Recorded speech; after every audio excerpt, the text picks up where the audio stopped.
ಎಲ್ಲರಿಗೂ ನಮಸ್ಕಾರ. ನೀವು ಕೇಳ್ತಾ ಇರೋದು ರೇಡಿಯೋ ಶಿವಮೊಗ್ಗ 90.8 FM ಸಮುದಾಯ ಬಾನುಲಿ, ಭರವಸೆಗಾಗಿ ಭವಿಷ್ಯಕ್ಕಾಗಿ ನಮ್ಮ ಬಾನುಲಿ. ಇದು ವಚನ ವಿಹಾರ ಕಾರ್ಯಕ್ರಮ. ನಾನ್ ಪವಿತ್ರ ದಿನೇಶ್. ಸ್ನೇಹಿತರೆ, 12ನೇ ಶತಮಾನದಲ್ಲಿ ಬರೆದಂತಹ ವಚನಗಳು ಇಂದಿನ ಕಾಲಕ್ಕೂ ಕೂಡ ಎಷ್ಟು ಪ್ರಸ್ತುತವಾಗುತ್ತೆ. ಅಲ್ಲಿ ಹೇಳಿರುವಂತಹ ನಮ್ಮ ಶಿವಶರಣರು ಹೇಳಿರುವಂತಹ ವಿಚಾರಧಾರೆಗಳನ್ನ, ಒಂದೊಂದೇ ವಿಚಾರವನ್ನ ತಿಳ್ಕೊಳ್ತಾ ಹೋದ್ರೂ ಕೂಡ ಎಷ್ಟು ವರ್ಷಗಳಾದ್ರೂ ನಮ್ಗೆ ಇನ್ನೂ ತಿಳ್ಕೊಳ್ಳೋದು ಸಾಕಷ್ಟು ಇದೆ ಅಂತ ಅನ್ಸುತ್ತೆ. ಅಷ್ಟೊಂದು ವಿಚಾರಗಳನ್ನ ನಮ್ಮ ಶಿವಶರಣರು ವಚನ ಸಾಹಿತ್ಯದ ಮೂಲಕ ಹೇಳ್ತಾ ಹೋಗಿದ್ದಾರೆ. ಅವರು ನುಡಿದಂತೆ ನಡೆದವರು, ನಡೆದಂತೆ ಮಾಡಿ ತೋರಿಸಿದವರು. ಇಂತಹ ಶಿವಶರಣರು ಬರೆದಂತಹ ಸಾಕಷ್ಟು ವಚನ ಸಾಹಿತ್ಯ ಇದೆ. ಅದರಲ್ಲಿ ನಮ್ಮ ಕಲ್ಯಾಣ ಕ್ರಾಂತಿಯ ಸಂದರ್ಭದಲ್ಲಿ ಸನಾತನ ಧರ್ಮದ ದಾಳಿಗೆ ಸಿಲುಕಿ ಸಾಕಷ್ಟು ವಚನಗಳು ನಾಶ ಆಯಿತು. ಆದ್ರೂ ಕೂಡ ಅಂತಹ ಸಂದರ್ಭದಲ್ಲಿ ಕೂಡ ಸಾಕಷ್ಟು ಶಿವಶರಣರು ಹೋರಾಟವನ್ನ ಮಾಡಿ ಒಂದಷ್ಟು ವಚನ ಸಾಹಿತ್ಯವನ್ನ ಉಳಿಸುವಂತಹ ಪ್ರಯತ್ನವನ್ನ ಮಾಡಿದ್ರು. ಅಂತಹ ವಚನ ಸಾಹಿತ್ಯವನ್ನ ಇಂದಿನ ಮಕ್ಕಳಿಗಿರ್ಬೋದು ಅಥವಾ ಇಂದಿನ ಜನತೆಗೆ ತಿಳಿಯಪಡಿಸುವುದೇ ನಮ್ಮ ವಚನ ಸಾಹಿತ್ಯದ ಅಥವಾ ವಚನ ವಿಹಾರ ಕಾರ್ಯಕ್ರಮದ ಮೂಲ ಉದ್ದೇಶ. ನಾವು ವಚನಗಳು ಅಂದ ತಕ್ಷಣ ಕೆಲವೊಂದು ವಚನಕಾರರ ಹೆಸರು ಮಾತ್ರ ತಿಳಿದಿತ್ತು. ಆದ್ರೆ ಎಷ್ಟೊಂದು ಗೌಪ್ಯ ವಚನಕಾರರು ಎಲೆಮರೆಕಾಯಿಯಂತೆ ವಚನ ಸಾಹಿತ್ಯಕ್ಕೆ ತಮ್ಮದೇ ಆದಂತಹ ಕೊಡುಗೆಯನ್ನ ನೀಡಿದವರನ್ನ ನಾವು ಸಾಕಷ್ಟು ಜನರ ಬಗ್ಗೆ ತಿಳಿತಾ ಬಂದ್ವಿ. ಹಾಗಾದ್ರೆ ಇವತ್ತು ಕೂಡ ಗೌಪ್ಯ ವಚನಕಾರರೇ ಆದಂತ ದಕ್ಕೆಯ ಬೊಮ್ಮಯ್ಯ ಅವರ ಕುರಿತಾಗಿ ಒಂದಷ್ಟು ಮಾಹಿತಿಯನ್ನ ತಿಳ್ಕೊಳ್ಳೋಣ. ನಮ್ ಜೊತೆಗೆ ಇವತ್ತು ಬೆಂಗಳೂರಿನ ನಾಗದೇವನಹಳ್ಳಿಯವರೇ ಆದಂತಹ ಶ್ರೀಮತಿ ಕಾತ್ಯಾಯಿನಿಯವರು ನಮ್ ಜೊತೆಗಿದ್ದಾರೆ. ಇವರು ದಕ್ಕೆಯ ಬೊಮ್ಮಯ್ಯ ಅವರ ಕುರಿತಾಗಿ ಒಂದಷ್ಟು ಮಾಹಿತಿಯನ್ನ ಹಾಗೆ ಅವರ ವಚನಗಳ ಪರಿಚಯವನ್ನ ಮಾಡ್ಕೊಡ್ತಾರೆ. ಕೇಳೋಣ ಬನ್ನಿ. ಮೇಡಮ್ ನಮಸ್ತೆ, ಕಾರ್ಯಕ್ರಮಕ್ಕೆ ಆತ್ಮೀಯ ಸ್ವಾಗತ. ಮೇಡಮ್, ನಮ್ಮ ಇವತ್ತಿನ ವಚನ ವಿಹಾರ ಕಾರ್ಯಕ್ರಮದಲ್ಲಿ ಗೌಪ್ಯ ವಚನಕಾರರಾದಂತ ದಕ್ಕೆಯ ಬೊಮ್ಮಯ್ಯ ಅವರ ಕುರಿತು ಒಂದಷ್ಟು ಮಾಹಿತಿ ಹೇಳ್ಬೋದಾ? ಎಲ್ಲರಿಗೂ ನಮಸ್ಕಾರಗಳು ಹಾಗೂ ಶರಣಾರ್ಥಿಗಳು. 12ನೇ ಶತಮಾನವು ಶರಣರ ಯುಗವೆಂದೇ ಹೇಳಬಹುದು. ಶರಣರ ಜೀವನದ ಗುರಿ ಎಂದರೆ ಕಾಯಕ, ದಾಸೋಹ ಮತ್ತು ವಚನ ಸಾಹಿತ್ಯ ರಚನೆ. ಚಿಕ್ಕ ಪುಟ್ಟ ಕಾಯಕ ಮಾಡುವವರು ಸಹ ಲಿಂಗಭೇದವಿಲ್ಲದೆ ಕಾಯಕ ನಿರತರಾಗಿದ್ದರು. ಅಂತಹವರಲ್ಲಿ ಒಬ್ಬರಾದ ಡಕ್ಕೆಯ ಮಾರಯ್ಯನವರು ಪ್ರಸಿದ್ಧವಾಗಿದ್ದರು. ಇವರ ಹೆಸರು ಬೊಮ್ಮಯ್ಯ. ಡಕ್ಕೆಯನ್ನು ಬಾರಿಸುತ್ತಾ ಮೊರದಲ್ಲಿ ಮಾರಿಯನ್ನು ಹೊತ್ತು ಊರೂರು ತಿರುಗುವ ಕಾಯಕದವನಾದ್ದರಿಂದ ಅವರಿಗೆ ಡಕ್ಕೆಯ ಮಾರಯ್ಯನೆಂದ ಹೆಸರು ಚಾಲ್ತಿಗೆ ಬಂತೆಂದು ತೋರುತ್ತದೆ. ಇದಲ್ಲದೆ ಡಕ್ಕೆಯ ಬೊಮ್ಮಯ್ಯ, ಬೊಮ್ಮಣ್ಣ, ಬ್ರಹ್ಮಿದೇವ ಮುಂತಾದ ಹೆಸರುಗಳು ಕೆಲವು ಕತೆ ಕಾವ್ಯಗಳಲ್ಲಿ ಕೇಳಬರುತ್ತದೆ. ಡಕ್ಕೆಯ ಮಾರಯ್ಯನೆಂದು ಪ್ರಸಿದ್ಧನಾದ ಡಕ್ಕೆಯ ಬೊಮ್ಮಯ್ಯ ಬಸವಣ್ಣನವರ ಸಮಕಾಲೀನರು, ಶರಣ ಹಾಗೂ ವಚನಕಾರ. ಕಾಲಾಂತಕ ಭೀಮೇಶ್ವರ ಅವರ ವಚನಗಳ ಅಂಕಿತನಾಮ. ಸುಮಾರು 90 ವಚನಗಳು ದೊರಕಿವೆ. ಡಕ್ಕೆಯನ್ನು ಬಾರಿಸುತ್ತಾ ಮಾರಿಯನ್ನು ಹೊತ್ತು ತಿರುಗುವುದು ಅವರ ಕಾಯಕ. ಊರು, ಕೇರಿ, ತಂದೆ ತಾಯಿ, ಮಡದಿ ಮಕ್ಕಳು ಮುಂತಾಗಿ ಯಾವುದೇ ವೈಯಕ್ತಿಕ ವಿವರಗಳು ಅವರ ವಚನಗಳಲ್ಲಾಗಲಿ ಶಾಸನಗಳಾಗಲಿ ತಿಳಿದು ಬರುವುದಿಲ್ಲ. ಉನ್ನತ ಮಟ್ಟದ ಆಧ್ಯಾತ್ಮಿಕ ವಿಚಾರಗಳನ್ನು ಒಳಗೊಂಡಿರುವ ಅವರ ವಚನಗಳನ್ನು ಗಮನಿಸಿದಾಗ ಅವರೊಬ್ಬ ಶ್ರೇಷ್ಠ ಮಟ್ಟದ ಲಿಂಗ ಸಾಧಕನೆಂದು ಮಾತ್ರ ವಿದಿತವಾಗುತ್ತದೆ. ಹಾಗಾಗಿ ಈ ಶರಣನನ್ನು ಶಿವಕವಿಗಳು ತಮ್ಮ ಕಾವ್ಯಗಳಲ್ಲಿ ಲಿಂಗಾಂಗ ಸಾಮರಸ್ಯ ಸಾಧಕರಿಗೆ ಶ್ರೇಷ್ಠ ಉದಾಹರಣೆಯನ್ನಾಗಿ ಬಳಸಿಕೊಂಡಿದ್ದಾರೆ. ದಕ್ಕೆಯನ್ನ ಬಾರಿಸುವಂತಹ ಕಾಯಕವನ್ನ ಮಾಡ್ತಾ ಇದ್ದಂತ ದಕ್ಕೆಯ ಬೊಮ್ಮಯ್ಯ ಅವರ ಕುರಿತಾಗಿ ಶ್ರೀಮತಿ ಕಾತ್ಯಾಯಿನಿಯವರು ಮಾಹಿತಿಯನ್ನ ಹೇಳ್ತಾ ಇದ್ರು. ನಂತರದಲ್ಲಿ ಕೂಡ ಇನ್ನಷ್ಟು ವಿಚಾರಗಳನ್ನ ಹೇಳ್ತಾರೆ. ಮತ್ತೊಮ್ಮೆ ವಚನ ವಿಹಾರ ಕಾರ್ಯಕ್ರಮಕ್ಕೆ ಸ್ವಾಗತ. ನೀವು ಕೇಳ್ತಾ ಇರೋದು ರೇಡಿಯೋ ಶಿವಮೊಗ್ಗ 90.8 FM ಸಮುದಾಯ ಬಾನುಲಿ, ಭರವಸೆಗಾಗಿ ಭವಿಷ್ಯಕ್ಕಾಗಿ ನಮ್ಮ ಬಾನುಲಿ. ಇದು ವಚನ ವಿಹಾರ ಕಾರ್ಯಕ್ರಮ. ನಾನ್ ಪವಿತ್ರ ದಿನೇಶ್. ನಮ್ಮ ಇವತ್ತಿನ ವಚನ ವಿಹಾರ ಕಾರ್ಯಕ್ರಮದಲ್ಲಿ ಬೆಂಗಳೂರಿನ ನಾಗದೇವನಹಳ್ಳಿಯವರೇ ಆದಂತಹ ಶ್ರೀಮತಿ ಕಾತ್ಯಾಯಿನಿಯವರು ದಕ್ಕೆಯ ಬೊಮ್ಮಯ್ಯ ಅವರ ಕುರಿತಾಗಿ ಮಾಹಿತಿಯನ್ನು ಹೇಳ್ತಾ ಇದ್ದು ಹಾಗೆ ಅವರ ಪರಿಚಯವನ್ನು ಕೂಡ ತಿಳಿಸ್ಕೊಟ್ರು. ಈಗ ಮತ್ತಷ್ಟು ವಿಚಾರಗಳನ್ನ ಹೇಳ್ತಾರೆ, ಕೇಳೋಣ. ಜನಪದ ಸಾಹಿತ್ಯದಲ್ಲಿಯೂ ಈತನ ಕುರಿತು ಏನೂ ತಿಳಿದು ಬರುವುದಿಲ್ಲ. ಮಾರಯ್ಯನವರು ಶಂಕರ ದಾಸಿಮಯ್ಯನವರ ಊರಾದ ಸ್ಕಂದಶಿಲೆ, ಇಂದಿನ ಸ್ಕಂದಗಲ್ ಗ್ರಾಮದವರೆಂದು ಊಹಿಸಲಾಗಿದೆ.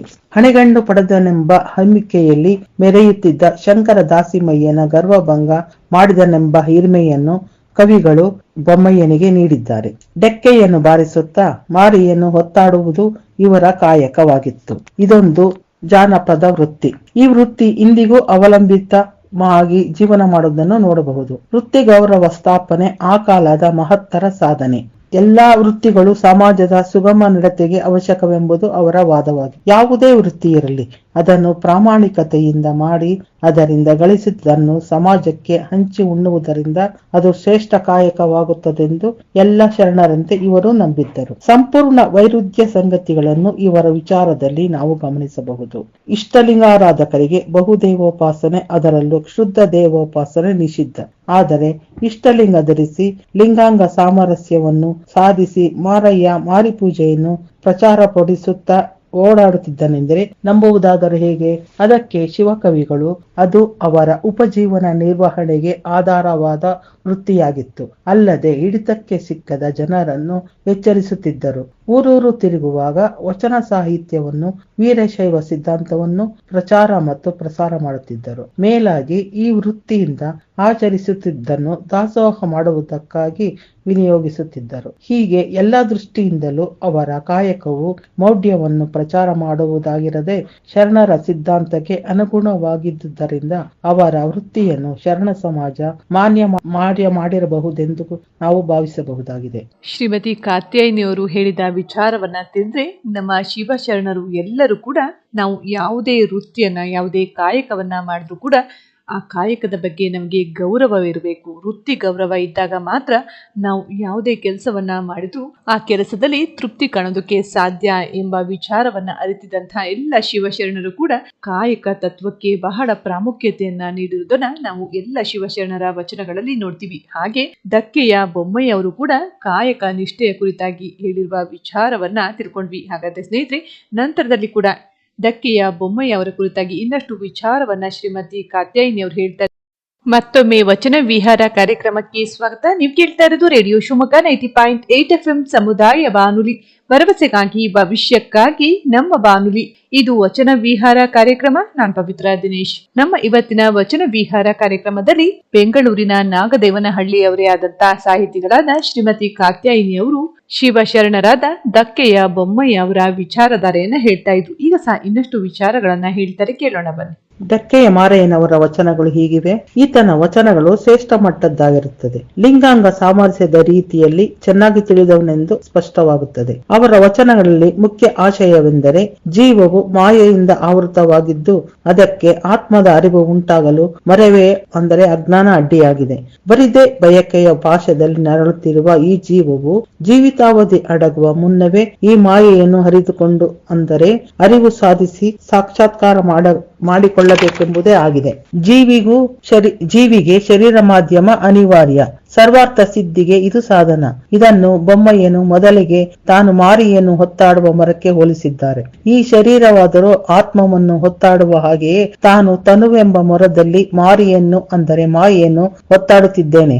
ಅಜ್ಞಾನ ತುಂಬಿದ ಕಾಯವೆಂಬ ಮೊರದಲ್ಲಿ ಮಾಯೆ ಎಂಬ ಮಾರಿಯನ್ನು ಹೊತ್ತು ತಿರುಗುತ್ತಿದ್ದೇನೆ ಎಂದು ಹೋಲಿಕೆಯನ್ನು ನೀಡಿದ್ದಾರೆ. ತನುವೆಂಬ ಮೊರದಲ್ಲಿ ಮಾಯಾಗುಣವೆಂಬ ಮಾರಿಯ ಹಿಡಿದು ರಾಜಸ ತಾಮಸವೆಂಬ ಬಾಳು ಬಟ್ಟಲು ಕೈಯಲ್ಲಿ ಅಂದರೆ ಮಾರಿ ಅಥವಾ ಮಾಯೆಯ ಪರಿಸರದಲ್ಲಿ ಪ್ರಾಣನ ಪ್ರಕೃತಿ ರಾಜಸ ತಾಮಸವಿಲ್ಲದೆ ಸಾತ್ವಿಕವಾಗಿರುವುದು ಸಾಧ್ಯವಿಲ್ಲ. ಇವುಗಳನ್ನು ಮಾರಿವೇಷದ ಪರಿಸರಕ್ಕೆ ಅನಿವಾರ್ಯವಾಗಿರುವ ಬಾಳು ಬಟ್ಟಲುಗಳಿಗೆ ಹೋಲಿಸಿರುವುದು ಅತ್ಯಂತ ಸಮಂಜಸವಾಗಿದೆ. ಅವರ ಮತ್ತೊಂದು ವಚನವು ಹೀಗಿದೆ. ಕಾಯದ ಭಾವವುಳ್ಳನ್ನಕ್ಕ ಮರವೆ ಎಂಬ ಮಾರಿಯ ಹೊತ್ತು ತಿರುಗುತ್ತಿದ್ದೇನೆ. ಮಾರಿಯ ಮರಣದಲ್ಲಿ ಮರವೆಯ ಮಾಡದೆ ಎನ್ನನಾರೈದಕ್ಕೋ ಕಾಲಾಂತಕ ಭೀಮೇಶ್ವರ ಲಿಂಗ ಅಂದರೆ ಜೀವನಿಗೂ ಆತ್ಮನಿಗೂ ನಡುವೆ ಮರವೆ ಎಂಬ ಮಾರಿ ಸ್ಥಗಿತಳಾಗಿದ್ದು ಜೀವನಿಗೆ ಆತ್ಮಜ್ಞಾನ ಪ್ರಕಾಶ ಬೀಳದಂತೆ ಮಾಡಿದ್ದಾಳೆ. ಜೀವನ ಅವಸಾನವಾಗದ ಹೊರತು ಮಾಯೆಯು ಅವಸಾನ ಹೊಂದದಂತಾದರೆ ಪ್ರಯೋಜನವೇನು? ಮಾಯೆಯನ್ನು ಬೇಗ ಕೊನೆಗಾಣಿಸಿ ಜೀವವನ್ನು ಉದ್ಧರಿಸು ತಂದೆ ಎಂದು ಬೇಡುತ್ತಾನೆ. ತನ್ನ ಡಕ್ಕೆಯನ್ನು ಜೀವಕ್ಕೂ ಅದರ ಧ್ವನಿಯೇ ಹೊರಡುತ್ತಿರುವುದನ್ನು ಅದು ಜೀವಿಸಿರುವ ಅವಧಿಗೂ ಹೋಲಿಸಿ ಅದು ಯಾವಾಗ ಧ್ವನಿಗೈಯುವುದು ನಿಲ್ಲಿಸಿ ನಿಷ್ಕ್ರಿಯವಾಗುವುದೆಂಬುದನ್ನು ಯಾರೂ ಅರಿಯರು. ಅದು ಸಕ್ರಿಯವಾಗಿರುವಾಗಲೇ ಅಂದರೆ ಕಾಯ ಜೀವಂತವಿರುವಾಗಲೇ ಭಕ್ತಿ ಮುಕ್ತಿಯನ್ನು ಸಾಧಿಸಿಕೊಳ್ಳಿ ಎಂದು ಸುಂದರವಾಗಿ ಅರ್ಥಗರ್ಭಿತವಾಗಿ ಕರೆ ಕೊಡುತ್ತಾನೆ. ಇದನ್ನು ಕೇಳಿದ ಎಲ್ಲರಿಗೂ ಧನ್ಯವಾದಗಳು ಹಾಗೂ ಅವಕಾಶ ಕೊಟ್ಟ ಪವಿತ್ರ ದಿನೇಶ್ ಅವರಿಗೂ ಧನ್ಯವಾದಗಳು. ನಿಮಗೂ ಸಹ ಧನ್ಯವಾದಗಳು ಮೇಡಮ್. ನಮ್ಮ ಇವತ್ತಿನ ವಚನ ವಿಹಾರ ಕಾರ್ಯಕ್ರಮದಲ್ಲಿ ಭಾಗವಹಿಸಿ ಡಕ್ಕೆಯ ಮಾರಯ್ಯ ಅಥವಾ ಡಕ್ಕೆಯ ಬೊಮ್ಮಯ್ಯ ಅವರ ಕುರಿತಾಗಿ ಸಾಕಷ್ಟು ವಿಚಾರಗಳನ್ನ ತಿಳಿಸ್ಕೊಟ್ಟಿದ್ದೀರಾ. ನಿಮ್ಗೆ ನಮ್ಮ ರೇಡಿಯೋ ಶಿವಮೊಗ್ಗದ ಪರವಾಗಿ ಧನ್ಯವಾದಗಳನ್ನ ಹೇಳ್ತಾ, ಕೇಳಿದ್ರಲ್ಲ ಸ್ನೇಹಿತರೆ, ಡಕ್ಕೆಯ ಬೊಮ್ಮಯ್ಯ ಅವರು ಒಬ್ಬ ಜಾನಪದ ಕಲಾವಿದನಾಗಿ ಮಾರಿಯನ್ನ ತಲೆಯ ಮೇಲೆ ಹೊತ್ತು ಡಕ್ಕೆಯನ್ನ ಬಾರಿಸುತ್ತಾ ಭಿಕ್ಷೆಯನ್ನ ಬೇಡುವ ಕಾಯಕವನ್ನ ಮಾಡ್ತಾ ಇದ್ದಂತ ಇವರು ಯಾವ ಕಾಯಕವಾದ್ರೂ ಕೂಡ ನಾವು ಆ ಕಾಯಕದ ಬಗ್ಗೆ ತಾತ್ಸಾರ ಮಾಡಬಾರ್ದು, ಗೌರವದಿಂದ ನಿಷ್ಠೆಯಿಂದ ಕಾಯಕವನ್ನ ಮಾಡ್ಬೇಕು ಅಂತ ತಿಳಿಸ್ಕೊಟ್ಟವರು ಡಕ್ಕಯ್ಯ ಬೊಮ್ಮಯ್ಯ ಅವರು. ಕಾಲಾಂತರದಲ್ಲಿ ಭೀಮೇಶ್ವರ ಲಿಂಗ ಅಂಕಿತದಲ್ಲಿ ಸುಮಾರು 70ಕ್ಕೂ ಹೆಚ್ಚು ವಚನಗಳನ್ನ ಇವರು ರಚಿಸಿದ್ರಂತೆ. ಅವುಗಳಲ್ಲಿ ತನ್ನ ಕಲೆಯ ವೇಷಭೂಷಣ ಮತ್ತೆ ಪಾರಿಭಾಷೆಯನ್ನ ಆಧ್ಯಾತ್ಮಿಕ ಸಂಕೇತವಾಗಿ ಬಳಸಿದ್ದಾರೆ ಅಂತ ಹೇಳ್ತಾರೆ. ತನ್ನ ವ್ಯಕ್ತಿತ್ವವನ್ನ ರೂಪಿಸಿದಂತಹ ಬಸವಾದಿ ಶರಣರನ್ನ ನೆನೆಯುತ್ತಾ ಇವರಿಗೆ ವಚನಗಳನ್ನ ರಚಿಸುವುದಕ್ಕೆ ಅಥವಾ ವಚನ ಸಾಹಿತ್ಯಕ್ಕೆ ಇವರು ಕಾಲಿಡೋದಕ್ಕೆ ಶಿವ ಶರಣರೇ ಕಾರಣ. ಆದ್ರಿಂದ ಎಲ್ಲ ಶಿವಶರಣರನ್ನು ನೆನೆಯುತ್ತಾ ಅವರ ವಚನಗಳಲ್ಲಿ ಹೇಳ್ತಾ ಹೋಗ್ತಾರೆ. ಕೇಳಿದ್ರಲ್ಲ ಸ್ನೇಹಿತರೆ, ನಮ್ಮ ಇವತ್ತಿನ ವಚನ ವಿಹಾರ ಕಾರ್ಯಕ್ರಮದಲ್ಲಿ ಡಕ್ಕಯ್ಯ ಬೊಮ್ಮಯ್ಯ ಅಥವಾ ಡಕ್ಕಯ್ಯ ಮಾರಯ್ಯ ಅವರ ಕುರಿತಾಗಿ ಸಾಕಷ್ಟು ವಿಚಾರಗಳನ್ನ ತಿಳ್ಕೊಂಡ್ವಿ.